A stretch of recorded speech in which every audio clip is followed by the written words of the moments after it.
on the line Tim from Ne Obliviscaris. Tim, thanks for joining me.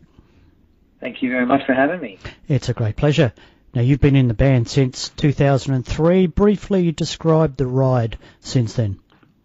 Oh, I don't know if I can do it briefly, but I mean, it's been a pretty incredible and bumpy ride along the way. I mean, look, the first 2 or 3 years we had endless lineup changes and we didn't really get anywhere, and we were still trying to find our sound. Finally from about 2005, 2006, we started to get some of the right people together in the band and, write some better music and start to play live. But we had a lot of issues with keeping that consistency with members. We lost our original lead guitarist and took about a year to find Benji over in France. And then when we finally found him and started writing some great music together, he didn't get his new visa and he got deported. And we spent about 18 months, petitioning the Australian government, appealing the decision for his new visa to be denied. And we, had a petition which, thousands of our fans across the world at the time signed, in support of a government appeal that we had. And then it wasn't until then, basically at the end of 2011, that finally we got notification that Benji was allowed to come back to Australia. And it was at that stage that we thought, I guess we should finally release this album, Portal of Eye, that we kind of had sitting there, kind of half finished for, about 2.5 years at that stage. So the first kind of 8-9 years of the band, we didn't really get anywhere as far as, all these problems holding us back. We always felt like it was one step forward, 2 steps back, and we never were able to take a few steps forward in a row. But the great thing for us was that once, Portal of Eye did come out, it was this big change where all of a sudden things started to happen for us. We got a record deal with Season and Mist, which was fantastic. In 2014, we did this big world tour crowdfunding campaign, which, broke this Australian record for music crowdfunding, which was amazing, the support we got. And then we used that money to go and do our first world tour.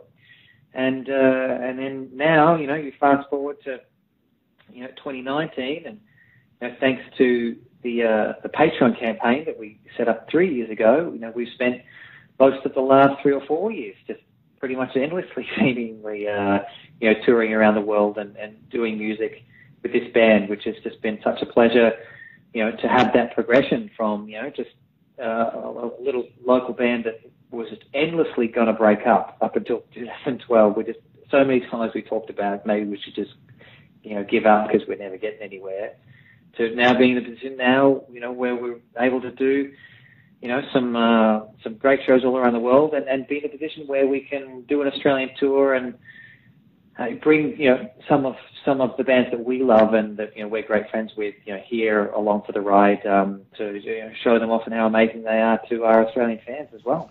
Yeah, okay, we'll get to that gig in a moment, but if I could just take you back to the crowdfunding thing. I haven't heard of too many bands doing it, but in retrospect, thinking about it, there's a few bands who shall remain nameless that I think should probably look into that idea. You seem to have come out of it pretty well. Yeah, absolutely. I mean, the slow evolution of crowdfunding has been an amazing thing in the music industry because it's taken the power away from being exclusively with record labels to being a mixture, so record labels still have some power and influence, but so do fans. They have the power to literally change bands' careers with, putting their money where their mouth is, so to speak. If you really love a band, you contribute to them financially, then they can get somewhere. Back in 2014, when we did our world tour crowdfunding campaign, crowdfunding was starting to get a lot more common, but basically every band was using it to crowdfund albums. And we had a record deal that was financing not all the record, but a decent portion. And we were like, well, we don't really need a crowdfunding campaign for an album. What we need is money to tour. And no one was really doing that at the time. And that's where we thought, well, we'll just, make a trade. We'll say, well, if we earn this sort of money, then we'll guarantee that we come to the US and Canada and Europe and UK and Asia and these different places. And And, you know, we got a really great response. And then the catch with that was it was kind of like a one-time deal. We got a one-time amount of money, and then we invested it in some great tours, and then the money was gone. I was like, well, what do we do now? And that's where the idea for the Ne Obliviscaris came about, and, you know, which partnered up with, you know, the platform in Patreon as a way to then, you know, have this kind of ongoing, you know, fan club, and I guess, you know, ongoing, you know, fan contributions in return for a whole bunch of content that a lot of fans don't normally get from the bands that they support. And it was all about, you know, trying to help us to be able to, you know, maintain what we're doing in our career, but at the same time, you know, give fans, you know, an opportunity to be more involved in our career than most bands are able to offer to their fan base. We'll get onto this gig. May the 9th, we have a massive, and I mean massive, gig coming up at the Lion Arts Factory. Adelaide's the first show of the tour. You must be pumped. Tell us all about it. The way the lineup came about was we were looking at trying to bring out, you know, one or two internationals for this tour.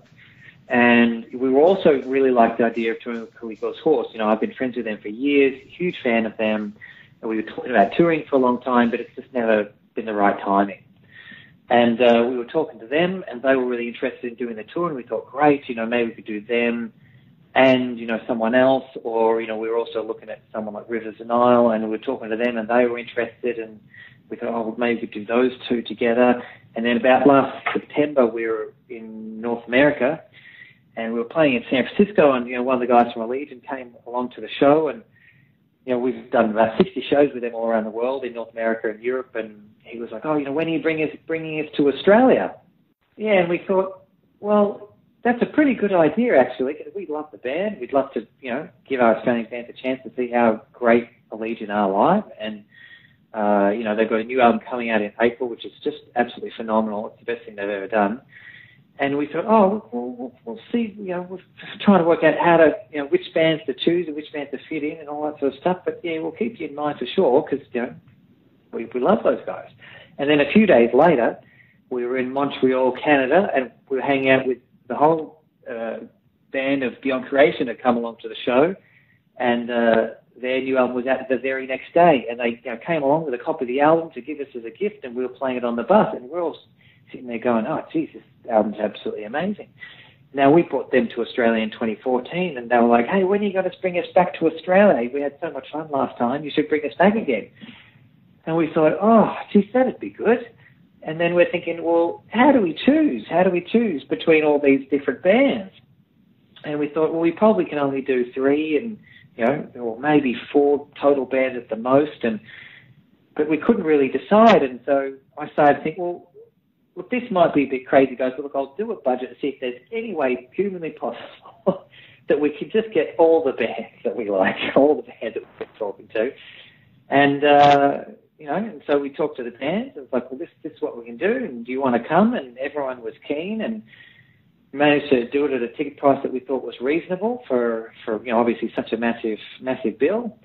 And, you know, look, the ticket sales have been amazing. You know, it's been the best received, you know, tour package we've ever done in Australia, and you know, it's definitely on track to be the biggest shows we've ever done in Australia. And it is that funny thing where, you know, a lot of people have been talking about how big the package is, but for us it was really just us hanging out with our mates and wanting to tour with them. And we, rather than choose one mate's band over the other, we thought, how about we just bring them all across and we'll have a good time and show them all these amazing bands off to our Australian fan base.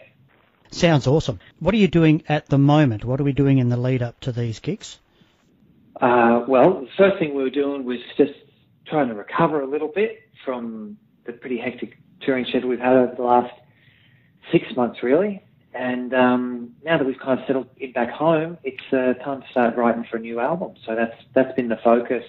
Well, that's just starting to be the focus, you know, more and more. You know, we've been pretty much everywhere around the world over the last 18 months since Earn came out, and, you know, we're coming back for our second Australian tour on this album cycle, and, you know, we've done North America twice, we've done Europe twice, we're doing it a third time in June for festivals. You know, we've done all through Asia in February, we've done Mexico a couple of times, we did 70,000 tons of metal in January, and, you know, it's kind of that time now where, okay, we've been everywhere a couple of times, and let's focus on some new songs so that we can start it all over again and go back and play all these places again, but with with some new songs to play for everyone. So that process will take us a few months, but hopefully sometime in the second half of this year we'll have that new album ready to record so we can have it out. Hopefully, I would say yes, maybe first part of next year is the aim if everything goes according to plan, but we'll see how we go. Awesome. Those European tours, what's your favourite one? Is that too hard a question? It's a tricky question. Look, we had such a fantastic time touring with Ishan in October through Europe, just because he's such a legendary, iconic musician in the world of heavy metal, and is a musician that all of us in the band have been huge fans of for such a long time. So that was really such a pleasure to get the chance to tour with an artist that we respect so much.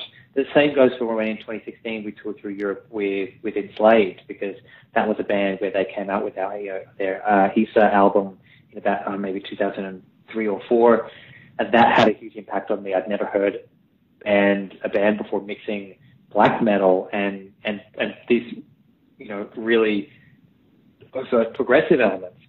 But probably the favorite European tour was our headline tour, last March, April. Just because we'd never, done a headline tour through Europe before, and obviously when people turn up, that they're there for you. And, we had some just amazing, results on that tour. We had 2 or 3 days in a row where we had, a sold-out show in London, and then the next show was, a sold-out show in Eindhoven, the Netherlands, and then a couple of days after that, we had, one of our biggest shows ever as a headlining act in Helsinki, Finland.